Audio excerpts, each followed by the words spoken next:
This episode is in celebration of our holiday giving drive. If you participate in the drive at the supporter level or above, your name will be read in the credits of this podcast for all of 2020. More information about the drive is available through the link in the show notes. I also want to announce that as part of the holiday giving season, we will be having a Cyber Monday sale on December 2nd. Usually we have a holiday sale at the end of the year, and this year we're doing a Cyber Monday sale wherein we will give 40% off rather than the usual 20%. 40% off just for that day. And afterwards, our holiday sale will continue through the end of the year. If you forget the date or need more information about that, you can always check the store page on our website. Thanks.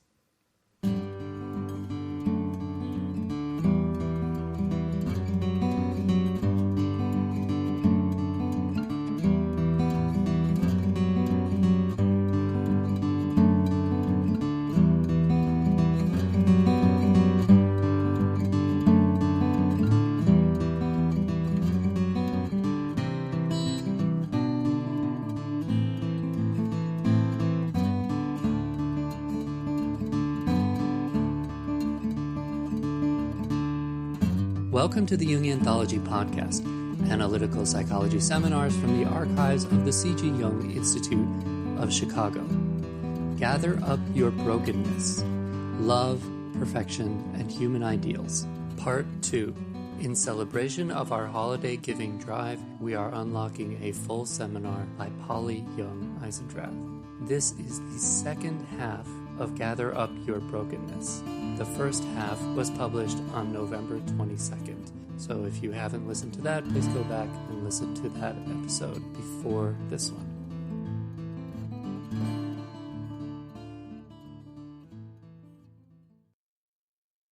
The first stop is the falling in love or the idealization.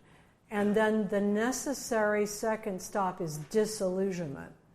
Disillusionment is really where true love begins. And many people give up on a relationship when the disillusionment begins because they assume that they've chosen the wrong person. And that's part of the difficulty with the kind of framework that we have right now in this culture for love. It's very steeped in romance. And people have this feeling that they should have a match, and that match actually should feel like it's got good chemistry, it's right for me, and there's the confusion about it, thinking if you have the right match, you will then have love, that love will develop automatically from choosing the right person. And actually, love is a practice, it's not automatic. And the one automatic thing that you can be sure of is that if you are idealizing, whether it's your new baby, your new lover, sometimes your new house even, you will become disillusioned. That's automatic. And so everything that goes up will come down. And if you make the mistake of thinking you've got the wrong person, then you might move on without ever having really tried. But the key to the divorce issue is that you need to ask yourself, is this a situation in which I can sustain myself and be a whole self and love this person, and it's on a two-way street, that I'm vulnerable and they're also vulnerable. The other way that it goes, of course, we're going to talk about in a few minutes, which is cherishment, which is love on a one-way street. So, but if, for example, you're with somebody and you say, I can no longer tolerate her spending habits because she's just, driving me crazy with that. If you really mean that, then, you could try certain kinds of things to remain a whole self. You could try separating your bank accounts. Ultimately you could try living in different houses or whatever. But if none of those work, maybe then if you really can't tolerate it, that's the end for you. So I hope that's clear. So are there questions about anything thus far? Yes. Going back to the nature of reality. I will repeat the question. Okay. Yeah. Yeah. In terms of the nature of reality, some of what you said, I just wanted to share with sort of anecdote.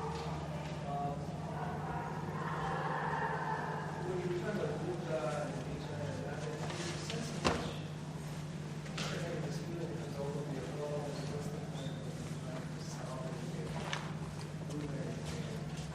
Things are just naturally broken. Yeah.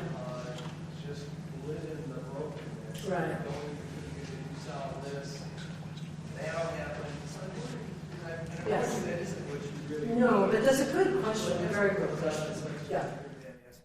So he's asking about, given the Buddhist framework on reality, everything looks so broken and impermanent, why not just let everything slide and kind of go into a nihilism, like this is a mess, and so first of all, that is an issue that comes up in countries that have been Buddhist. I mean, there can be an attitude of kind of, no point in getting involved. But actually, from a Buddhist perspective, the engagement with a changing life is actually the path to awakening. And so it's the engagement with things as they arise moment to moment to moment. And from a spiritual perspective, it's a little hard to explain this, but the quick answer is that we're all Buddhas already, but we just don't know it. And so the world that we observe, we're actually putting too much emphasis on controlling it or predicting it or seeing it as sort of meeting our needs. Once we're able to keep engaging and let go of that, we begin to sense that that this is a world of love, compassion, and connection, that all of it is perfect the way it is with all of its imperfection. But to get to that awakening, you have to keep engaging with the imperfect world. What I would say happens on the step-by-step path of it, and I believe this is an ordinary human thing, that when you see the degree to which people and other beings are lost and hurt in this world, it naturally opens your heart. And there's a natural compassion that comes forth, which is the desire to help. That compassion can be corrupted, it can be used in the wrong way, but if you continue to want to help, you have to get better at helping. As you get better at helping, you start to see these other things. You start to see how many beings here are helping. You start to see that this is a place where many, many beings are engaged in all sorts of ways. But it's not a place of security or stability. It's not a place where you can grab onto things and have it your way. So it's by engaging again and again, and my feeling is that the human infant, when it comes into being, the first gaze is into the face of the mother or the caregiver, and that infant wants that caregiver to do well. That infant wants, if you look at these little videotapes of the babies and the mothers, the baby wants the mother to be engaged, wants the mother to be happy, wants the mother to be vital, so the mother can take care of the baby. But so we have a natural response to suffering in wanting it to actually be healed. That's a natural response. But what gets in our way, really, and again, lots to say about this, is that grasping and the control thing, which we could call the ego, not to say it in a way that diminishes its importance. It's important for navigating the world, the human ego is. But on the side of how human beings respond to this world, how many of you have read this book, Sapiens, by Harari? just a couple of people. It's a great book, Yuval Harari. It's a bestseller on the New York Times bestseller list. And Harari is looking at the history of Homo sapiens on the earth. And there were other kinds of humans here, but the sapiens killed them all and vanquished them. The Homo sapiens, who not only were in certain ways the most violent of the humans, but they were also able to do something that none of the other humans, by all the artifacts that we have, could do, is that they could talk about each other when that person wasn't present. The other humans could only talk about what was present, but sapiens have this capacity to talk about what is not present. And so with that capacity, they could organize against others when they weren't present, even if they knew their language. The other humans knew their language.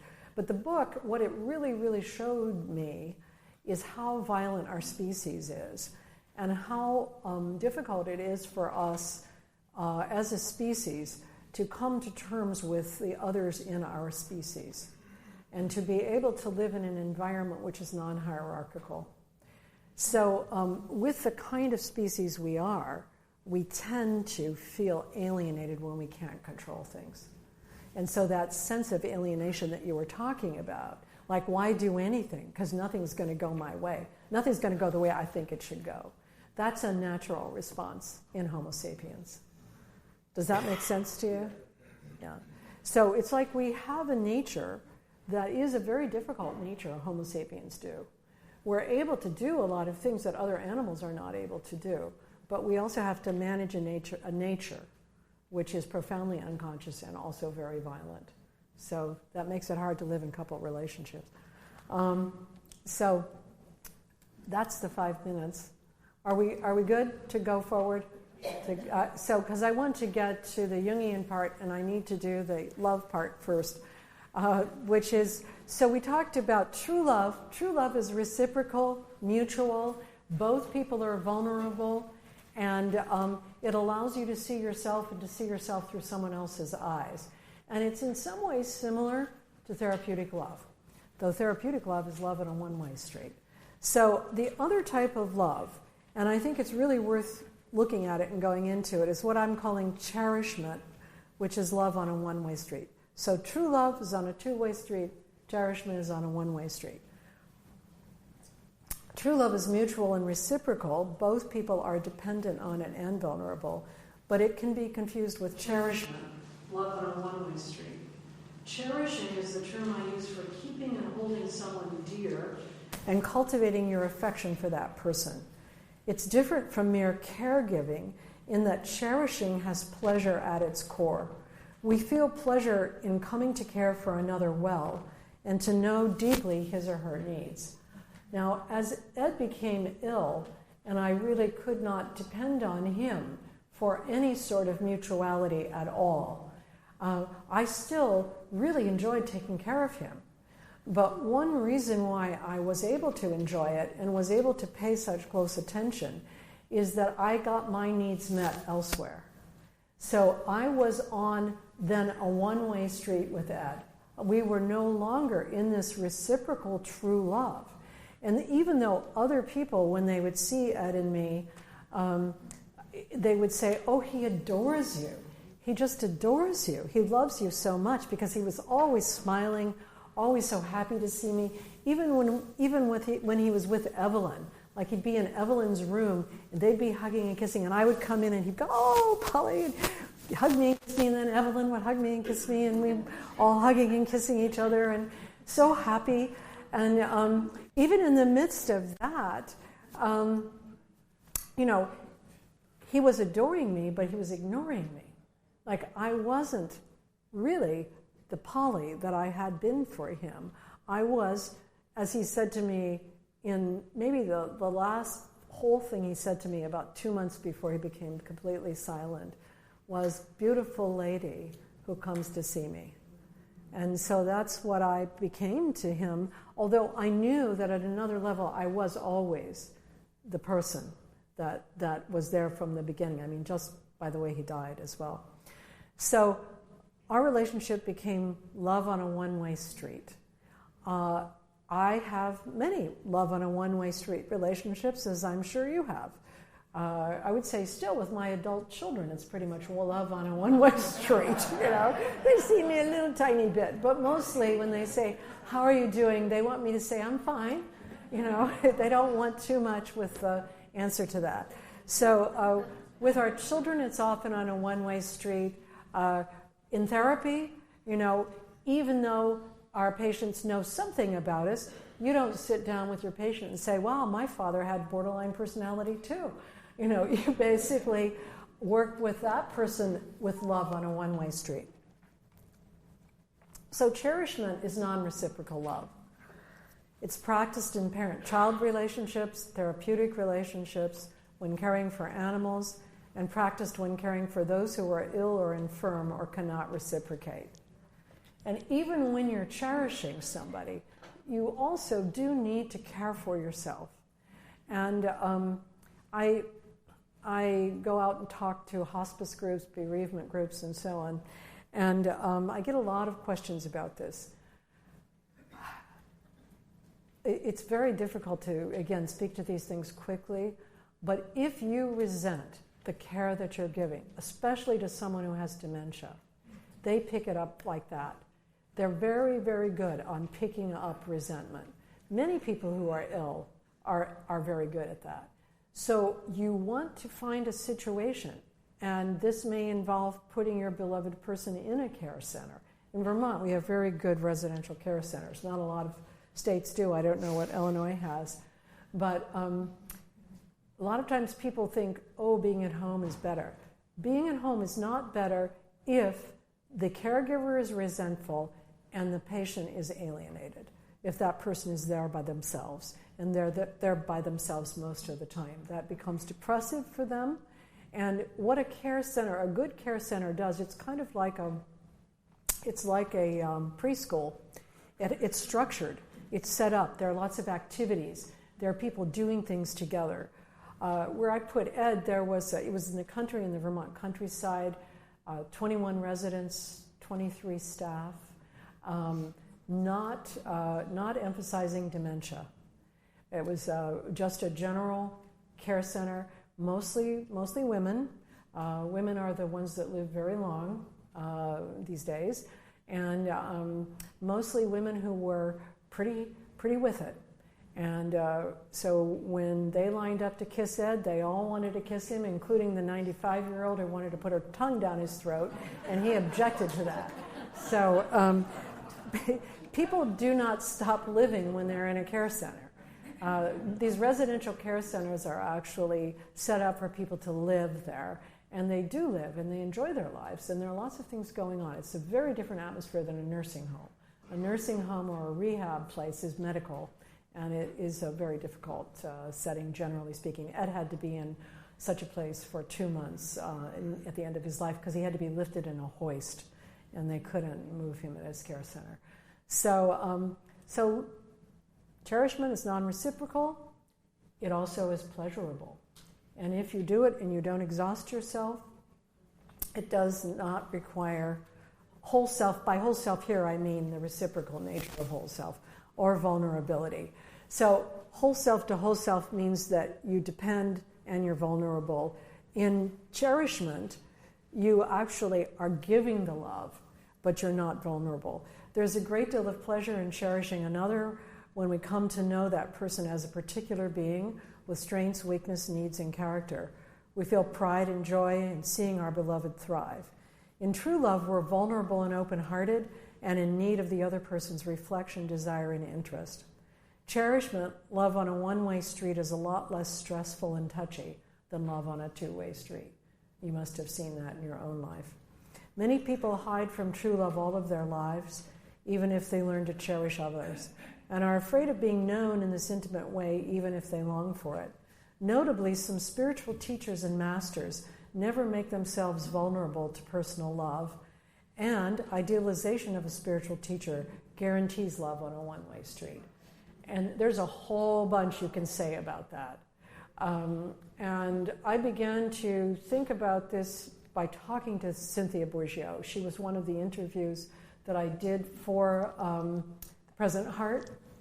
And her relationship with a monk, Brother Raphael, showed her, illustrated for her, he was 72 years old when they fell in love, that he had preserved himself all of his life from being vulnerable to personal love. And she felt that this actually caused a deficit in him, and she feels that many spiritual teachers have this deficit, and that's one reason why they can be manipulative with sex and romance and idealization, because they're not vulnerable to the reciprocal nature of the witnessing. So that's an important point, and there's a lot to say about that. So I want to skip this site right now, this one, and then come back to it. So in your family, there may be cherishment, but not true love. And this is true in a lot of families. Because true love is demanding, radical, and spiritual, its practice is not widespread. Families can function well without it, and in some cultures, for example, in China and Japan, true love is discouraged, or personal love is discouraged between spouses because it's thought to be wrong to become preoccupied with your spouse. Tomorrow I'll talk more about the issue of personal love, how it got started in the West, and also the kinds of demands that it makes on individuals, and why it's not welcome in certain cultures, because it does involve getting personal, with a spouse, and that can be disruptive to an extended family setup. So personal love is a spiritual practice in the way that I've been talking about it. I'm going to skip that and go back to the individuation. Sorry, this is the first time I put these slides together for this program, and so they're not always exactly in the way I would want them. So let's talk about Jung for a moment. So we've been talking about love, and we've been talking about reality.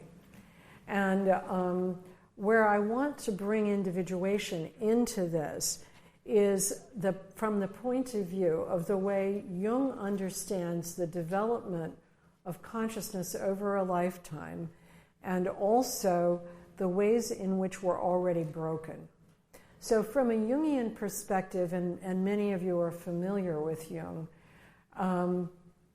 there is a kind of wake-up call that comes, he would have said, in midlife, which he thought was around 36 or so. It can come any time, I think, in adult life after 30. And in that wake-up call, from the perspective we're talking about today, there's some sense in which you're broken, in which you are feeling like you've had a breakdown, your relationship is breaking up, you aren't the person that you thought you were going to be, and you have a question about whether this is what life is about. Jung called that neurosis, and he said that neurosis, the purpose of neurosis, was basically to wake you up to questions about your own development and your own individuation. So looked at from that perspective, a neurosis is a development. It's developmental. It's not pathological or symptomatic. All of these things that we're saying about the brokenness of life, they can be looked at from a negative perspective, or they can be looked at from the perspective of opening up. So from a Jungian perspective, and this is the way that I understand Jung's personality theory, all of us are naturally dissociated, discontinuous, and hard to manage. But we can begin to be known through what we've transferred, projected, and reacted to in others. So one way to look at a love relationship is that it gives you ample opportunity to project and react to somebody on a continuous basis. And as we'll be talking about it tomorrow, there is a dynamic field that gets set up in couples and in parents and adult children. And that field is activated by what Jung called psychological complexes. And complexes really are kind of dynamic reactivity that are fueled by unconscious emotional habits sometimes completely unconscious images, sometimes semi-conscious images, and they lead to a kind of reactivity in which you do and say things that either you didn't intend, or you partly intended, or you didn't intend their consequences. So the way I like to think of psychological complexes is that they're kind of like hypnotic states that we all fall into, in which we become unconscious of what we're doing and afterwards might rationalize it. But we enact things that can be harmful to ourselves and others. And one of these things that we do in relationship that is a kind of, I would say, like an invitation to figure things out, is that we project into another aspects of ourselves that we disavow or that we don't know about.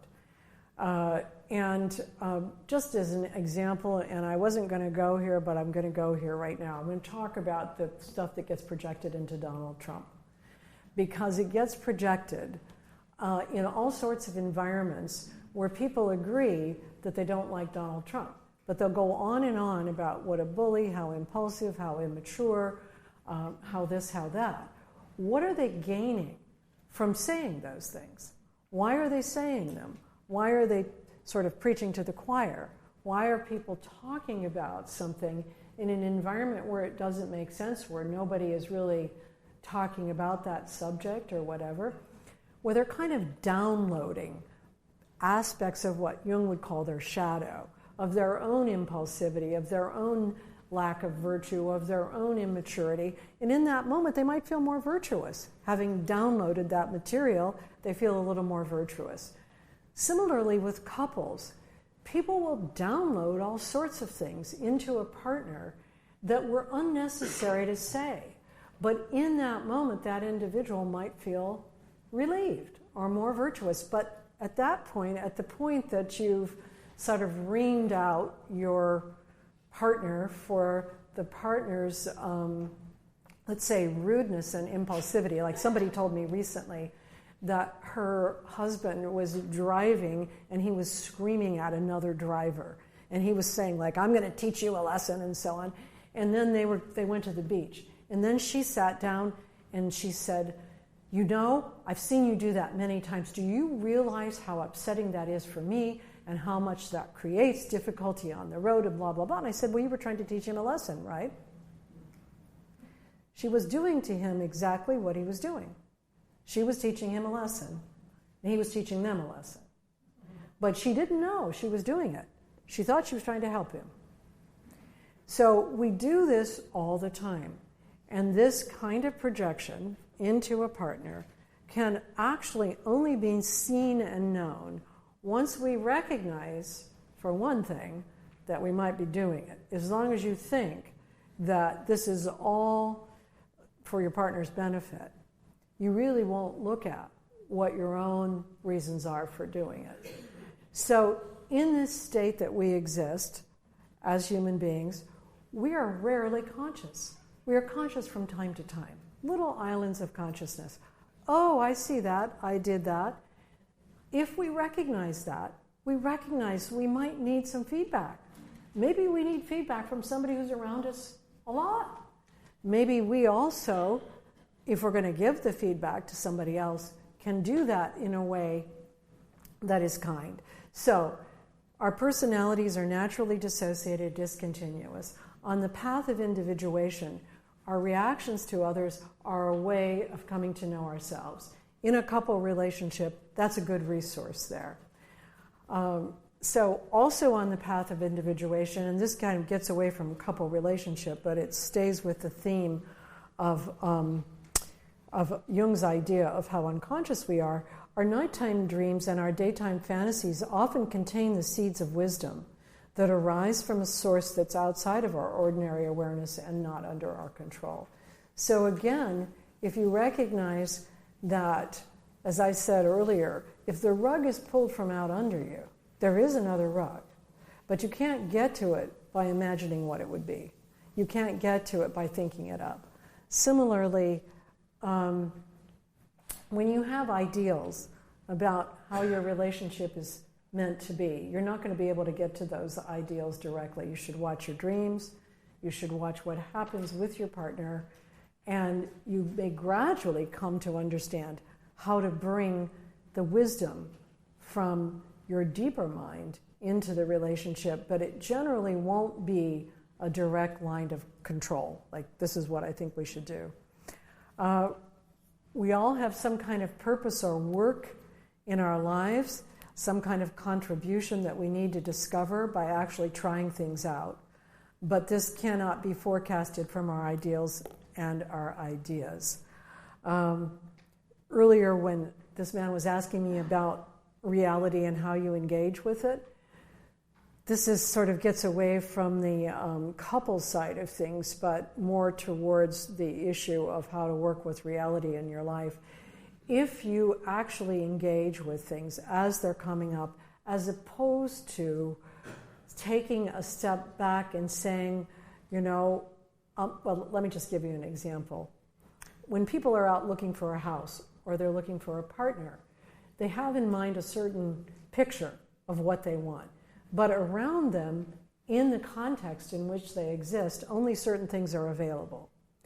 And if after you've turned all of those things down, you feel sort of alienated, you might begin to wonder, am I not engaging with what is actually arising in my context? And so if you're looking for a partner and you meet 15 people and none of them seems to match anything that you want, you might want to check whether what you have in your mind actually is impossible to match given the age that you are, the place that you live, the situation that you're in. From a Buddhist point of view, the context that you're in is part of you. And so you don't want to ignore it. I would say from a Jungian point of view, the context that you're in is part of you. So you don't want to act like you're separate from it. So that is the same thing in looking for work. You want to engage with what's available.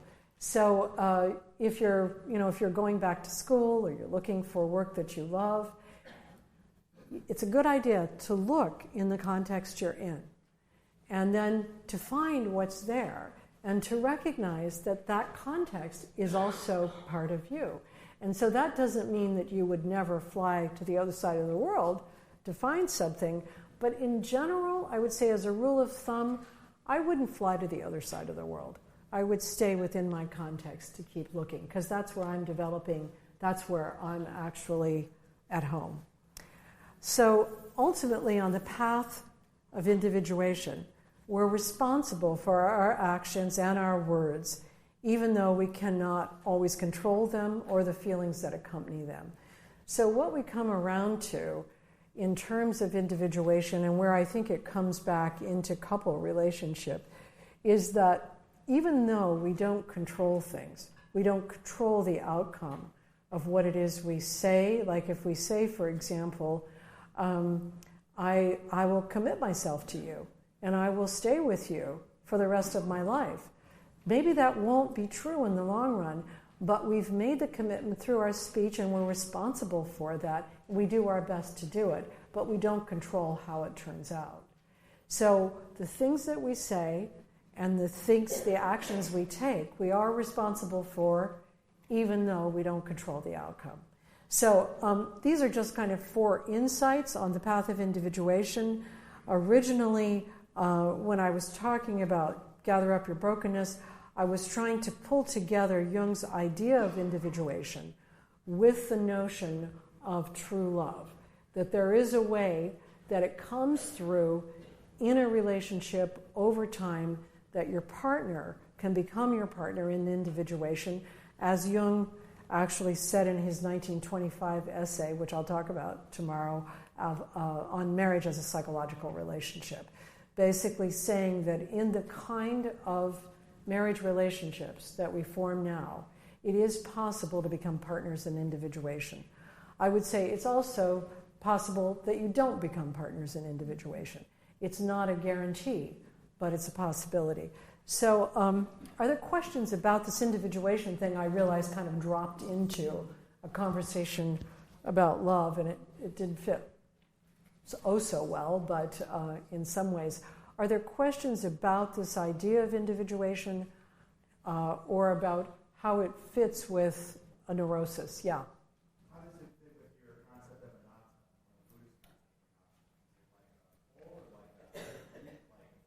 anatta? The way that I see it is really particularly in number 4, that insight that you're responsible for your actions and your speech. So you're always in a context. You're always embedded in a context. When you're acting and speaking, that context carries reverberations outwards, but it carries reverberations back to you as well. So you're responsible for the way you act and the way you speak. However, you don't have control over how things will take place in the end. And the issue of the difference between responsibility and control, I think, is a lifelong investigation and a deep spiritual issue. And different religions look at it in different ways. But certainly in the Buddha's teaching about anatta, basically what he says is that you are contextualized always in a stream of karma that has to do with many lifetimes that have preceded you. And so that stream is where you're traveling. That's what that context is.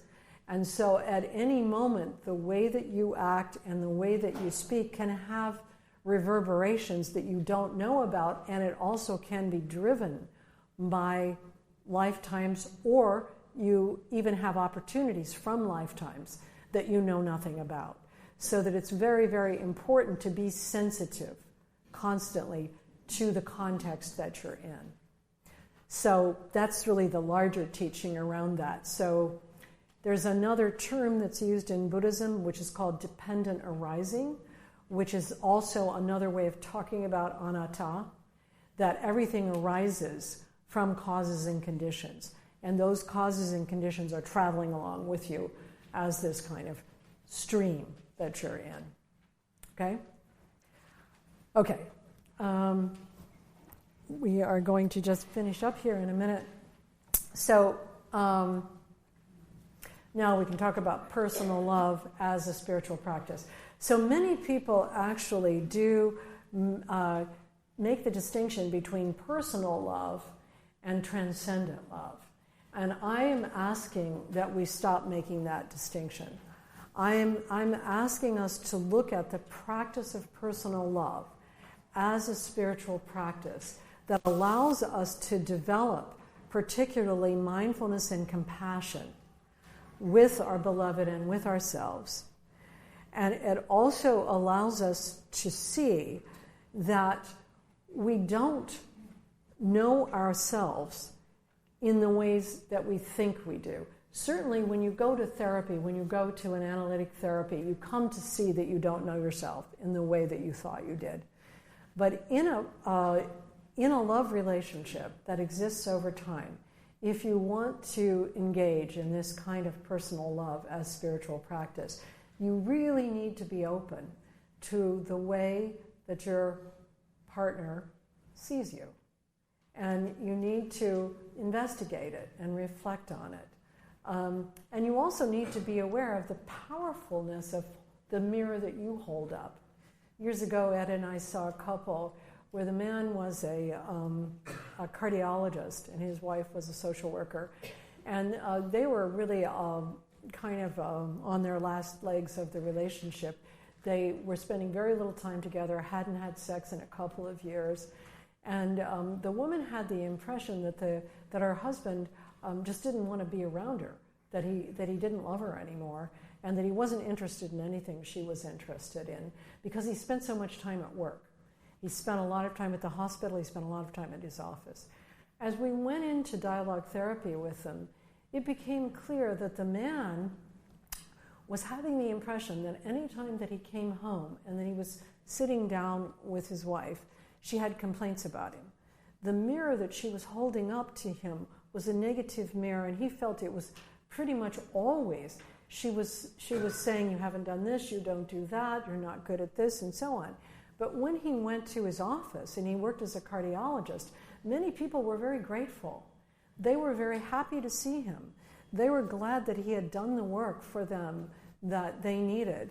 And so they expressed gratitude and appreciation for him. And so he pretty much said straight out, when I come home, I look into your eyes and I see this negative image of myself. When I go to work and I look into other people's eyes, I see a positive image of myself.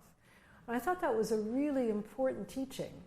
And of course, it wasn't just a one-way street there, because it was reciprocal and it was repetitive, and both people were contributing to it. But just recognizing that you hold up a mirror and that your partner, what is your partner seeing in that mirror? And also, what are you seeing in your partner's eyes? So recognizing you really do not know yourself, and you need a mirror to see yourself. And of course, you can get that in psychotherapy, and sometimes you can get that from good friends as well. But with a partner or a spouse, they're around in your context a lot more than almost anybody else is. And so they get to see you more. Seeing and accepting your beloved allows you to find yourself through trusting another to reflect you back. So it becomes reciprocal. Again, if you can see your beloved with that person's faults and proclivities and accept those, because that's part of the design of that person. That doesn't mean you never say, of course you give feedback. Of course you check with the person. You say, do you mind if I give you some feedback on this? And then you can say, I'm bothered by the way you do this or that, or my feelings are hurt, or I feel angry when you say this or that. But if the other person basically says, I really can't change that, or that's the way I am, then you're in the position of being able to say, do I accept that or not? And if you accept it, you continue on the path of love. And that really means accepting a lot of irritating stuff. I do find that, and it always does, because other people are irritating. I don't know if you remember back to what Leonard Cohen said, that Roshi said, that when people are silent, they get along, and when they start to talk, they fight. And, if you go to silent retreats like I do, you go in, you're in there for 10 days, people are in silence. You love everybody. It's incredible, these people that you're with, and you love being around them and so on. And then at the end, we always have talking circle. When people start to talk, I'm like, ugh. I was loving this person. I was thinking this person was, So the thing is, we're irritating. And we're irritating to each other in all sorts of ways. And if you can accept that, then you recognize it's not personal. It's not personal to you. And as much as possible, see if it's possible to do what at least my mother didn't do, and many mothers don't do, which is to allow the other person to do or say or wear or whatever, the clothes or the things or the interests, without saying, what does this mean about me? That is a very big one. Like if he wears a wrinkled shirt, what will people think about me? Well, they probably won't think about you at all. Mostly other people are not thinking about you. And so if you could also know that, everybody's in their little bubble, and so leave it alone. Other people don't confuse you and the person you're with. If the person you're with wants to wear, sort of something that's outrageous or something that looks unfashionable or whatever, that's the prerogative of another adult. It's not a reflection on you. And it's a good practice with adult children too, right? And you get used to it after a while because of the stuff they bring home. But really, it's a very, very important thing to try to accept. Recognize you're unconsciously motivated by your early emotional habits, just as your beloved is. Those are those psychological complexes. And that you can fall into projection, and projection is our primary defense of our unconsciousness. You and your beloved can and will readily use each other as the target of projections that are painful and destructive. The most destructive patterns of this projection-making factor in love relationships can be discovered and analyzed in effective individual and or couples therapy. Sort of skipped into that. If you and your beloved cannot investigate these projections yourselves, if they're too painful, if you feel that your beloved sees you as too suffocating, overwhelming, whatever, a person, and you can't sit with that, then take it to therapy to investigate it. Or go into individual therapy and begin to wonder about whether there is something within you that is suffocating and overwhelming.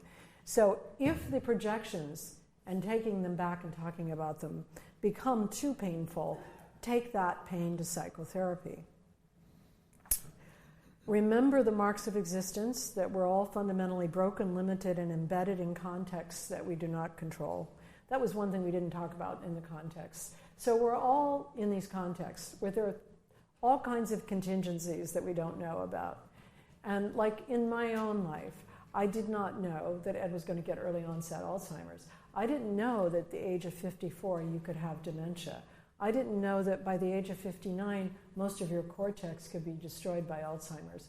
I didn't know any of that, and neither did he. And those things were not our fault, and we knew that at least.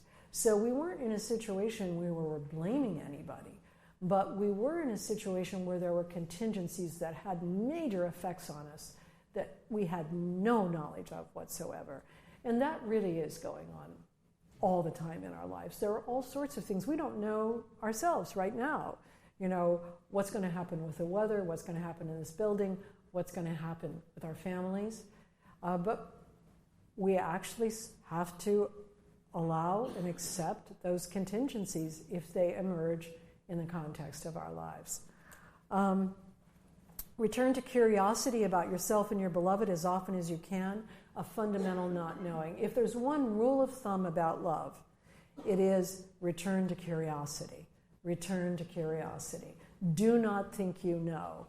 Do not assume that you know exactly what she's going to say. Do not assume that you've had this conversation already. The time has changed. Everything is different. A Nietzsche has occurred. This is not the same conversation. Remember that love is a difficult path, but it will reward you with the feeling of having been seen and known. And so this is the real underlying reward of true love, is that you will feel as though you have a home on earth. And I know that because I had that home, and that home was with my friend Ed, and it was always there when he and I had a chance to go through all of our wrangling to get back to our acceptance, deep acceptance of each other. I believe that that sense of being deeply accepted is what people look for in a personal relationship with God. They look for a relationship in which their particularity, them as an individual, is acknowledged moment to moment and deeply accepted as they are. And that kind of acceptance and that kind of witnessing is at the root of this project of true love, if we can do it, and it is doable, and there are skills that are involved, like compassion and mindfulness, curiosity and engagement. When mutual personal love becomes a spiritual practice, as Cynthia Bourgeois reminds us, it means bearing one's heart with particularity. This is the path of transformational love, and it puts a human face on the transcendent. True love is felt as raw vulnerability with our own needs and desires exposed. Love opposes control of the beloved while strengthening your need and dependence on the relationship for your own foundation. You see into another person so specifically and so deeply that you see through him or her to whatever you take to be the divine source, refracted back again through your own self. So that is the spiritual side of true love. And it's possible to practice it. It's possible to also create it in your life with those people who are now in the context of your life. If you recognize and come back to again and again mindfulness, compassion, not knowing, curiosity, engagement, and then remain as much of a whole self as you can in that process. So here's the summary of mindfulness and compassion. Mindfulness is the kind of awareness that combines concentration and equanimity and leads to clarity of perception. I mentioned earlier that the concentration is the straight spine in the posture, and the equanimity is the relaxed limbs, the openness. So when you're being mindful, you're able to be a friendly audience no matter what the experience is. You remain open to the experience. And the experience then changes you. And you don't have to change the experience. So mindfulness from a Buddhist perspective, when it's practiced over time, leads to the clarity in our perception that this world that we're in is a Buddha world. And that means that everything is complete and perfect. Very different from what I said about the mundane world, which is the world that we experience most of the time. So from a Buddhist perspective, we are living in the midst of a divine source, but it's very, very difficult to perceive it. And it takes a lot of love and compassion over time to wake up to that. So that's really the waking. The waking up in Buddhism is the waking up to the constant presence of awareness and the capacity for love and compassion. Compassion is the ability to accompany anguish, suffering, or adversity with accurate empathy and help. The key thing with compassion, if your compassion is working, the other person actually lets you know that it is. If you're helping somebody and they're letting you know, as your adult child might, or your partner, this is not helping. Okay, take their word for it. Don't question it.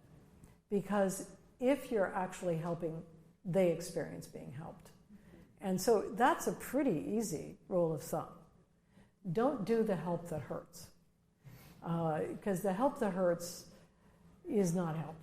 And so mindfulness and compassion, both are really big and important skills on the path of love. And they will help you tremendously through the disillusionment, through the time where you feel that your partner is an intimate enemy. And they will help you even after, for example, after my mother died. I began to see her much more compassionately. Now, I just wasn't able to do that when she was alive. And sometimes it's not possible because sometimes somebody in your life hurts you again and again and again. So when you're with them, you're mostly protecting yourself. And you can't really open yourself to any kind of true love. So this last picture, I think this is the last thing here. Yep, nope. Okay, because I want to have some time for question. This is a picture that I use in my TED Talk. It's online under my name. Just look it up under TEDx. It's called Letting Go of Self-Importance is the Key to Happiness. This is actually a replica of an old Chinese painting from about like in the 5th to the 6th century, period of time in China. People used to do landscapes then, painters did, where the figures, the little figures on the edge of that cliff, there are two little figures there. This is like just a little cartoon almost, replica. But those are the human beings, those two little figures that are standing there by that little fence on the edge of the cliff. And they're looking out into this vast and mysterious environment. Now you can imagine that they're telling stories to each other. They're talking to each other. And maybe they're asking each other, what's it all about? What's going on here? Or maybe they're talking about themselves. But the Chinese were attempting to get the viewer to see this little human narrative is so small next to this vast expanse of mystery and beauty and engagement. And you always have the choice, moment to moment to moment. You can go into your little narrative about what you've done wrong or what your partner has done wrong and what is bothering you and the fact that Donald Trump is going to be president and where is the world going and blah, blah, blah. You can go into that. It's very small. Or you can turn your attention to the fact that you do not know what's going on here. Nobody does. We're just floating around on a planet, space. Nobody has found out yet why we're out here, what's going on. Nobody knows exactly what's going to happen next. This is very interesting, this stuff. You should never be bored, not for a moment. It's all so interesting and mysterious.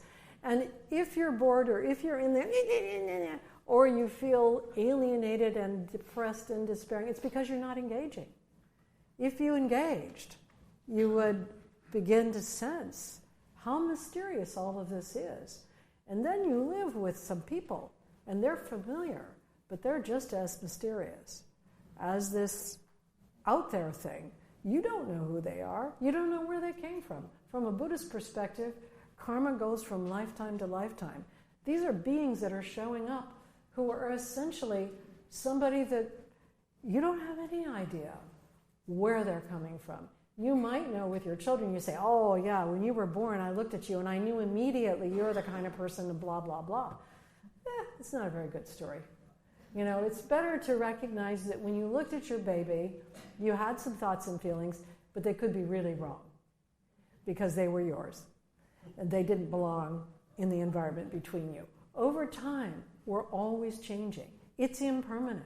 We're embedded in a context we don't understand. That's true for your partner too.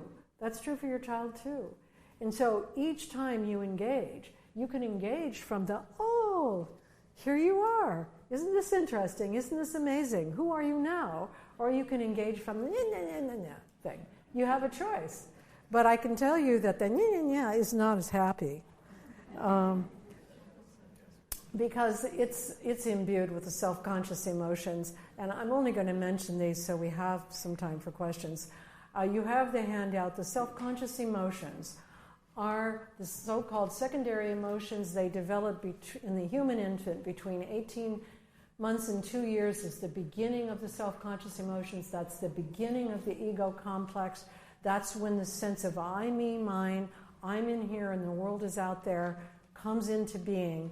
And those emotions like shame, guilt, envy, pride, self-pity, embarrassment, and jealousy, they are not happy emotions. And if you want to put yourself into those emotions, and if you want to stay in there most of the time, if you feel envious of others' lives, if you feel ashamed of yourself, if you feel guilty about what you think you've done, all of those things are ways of being absorbed in yourself. And they cut back on your sense of mystery. They cut way back on that curiosity and that engagement. So I'm going to play Leonard's song, and then we'll have a few minutes to talk. This is the whole song that I took the title from, the Come Healing song, the title Gather Up Your Brokenness. And in honor of Leonard, we'll listen to the whole thing. And Come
to stop it.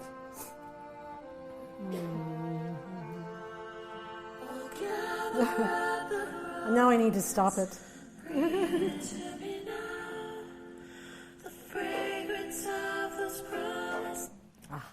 There, I got it. So, that's it. Thank you.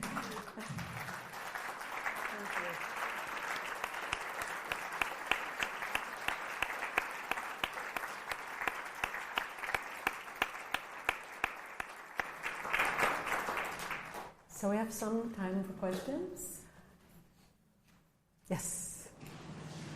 Maybe one of you because I see a difference between what you describe as true love and what Cynthia's or Jonathan described as conscious love. Described her relationship with Grace. She believes continues on. This is crucial to her teaching. And I guess I was describing her as Jung as a kind of intertwined individuation. That there was in their relationship almost like a dualization, not a separation, but a merging of their souls. So he was saying that he thinks that Cynthia's relationship to Brother Rafe, which has continued, she basically said it continued for a while. I mean, it hasn't continued. Certainly when I spoke to her, she felt that most of what they had been about, she had already accomplished. But that it continued beyond death. And for you, you said you think it's different from what I'm talking about is true love. Because it was the combining of their individuation. Is that right? Yeah. She doesn't say that in love and death, but she does have a dialogue interview on Count 2 with another spiritual teacher that experiences a similar kind of relationship, and then has talked about it. And the difference that I see is that it's something that it's not about establishing an intertwining or interdwelling like we talk about the kind of establishing a home, but that it has this quality of service. So I'm not sure that I would say there's a real distinction. Certainly when I spoke, I sat down and talked to her for an hour. We seemed to agree about the whole thing. You know, basically her position, a couple of things that she said really affected me. One is the reciprocity piece of it, and the witnessing. And she certainly thought that Jesus and Mary Magdalene had a relationship like that. Now, other aspects, I don't know if she and I would differ. I haven't had a conversation with her that, you know, looks at what are the differences in our perspective. But I don't particularly see differences. In The Present Heart, I quote her at length. I sent I sent her the manuscript. She sent it back, said it was great. She really enjoyed it. I mean, there wasn't any sort of, here's the way she was thinking differently. So, you know, that's as much as I know about it. I would say, you know, our perspectives are a little different because she's Christian and I'm Buddhist. And we did talk about death, she and I. And we have a little different perspective.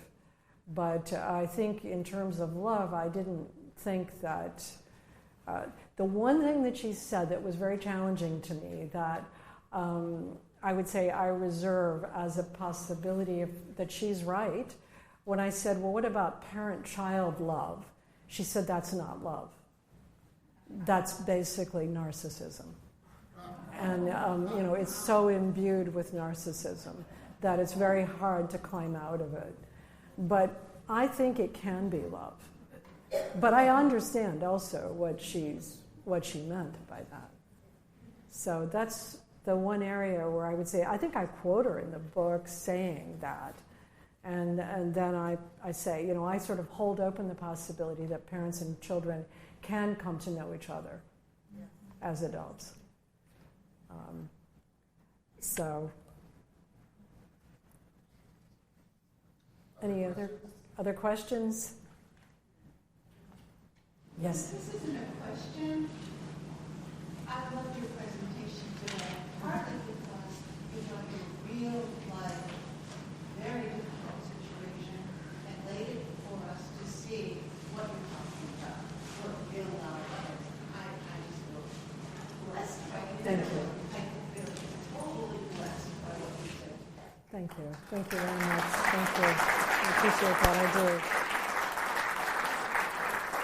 I would say that that's in honor of Ed, though, also, because I would not be speaking like this or about my life or written this book that's so personal. As a psychoanalyst, we don't usually do that. But because Ed went through this tremendous transformation, and because he died so well, his death was so good that it was like a completion. I mean, there was really no grief. And so it left me with this feeling that I need to talk about this, and I need to talk about it specifically, as this is the way that it happened. And so I really appreciate your saying that as well. And I do hope people are less afraid in hearing this, particularly less afraid of Alzheimer's. So thank you. Thank you very much. Okay, thank you. Thank you.